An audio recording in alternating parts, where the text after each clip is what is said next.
லட்சுமணன் எங்கே? அவர் சூரியன் உதித்ததும் கிளம்பிவிட்டார். அந்த குமாரர்களை தேட ஒரு உளவாளியின் செய்தி கிடைத்தது. அவர் ராத்திரி கிழக்கு திசையில் பார்த்தாராம். ராஜகுமாரர் கிளம்பிவிட்டார். எம்பெருமானே, இந்த கோபக்கனல் அவன் விவேகத்தை எரித்துவிடக் கூடாது. சிறுவர்களே, இந்த அனுமனால் செய்ய முடியாத காரியத்தை நீங்கள் இப்போது செய்யவிருக்கிறீர்கள். மீறிச் செல்லுங்கள் குமாரர்களே.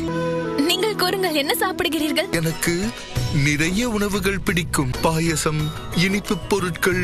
என்னவாயிற்று என்று சொல்லுங்கள். தம்பி லட்சுமணன்,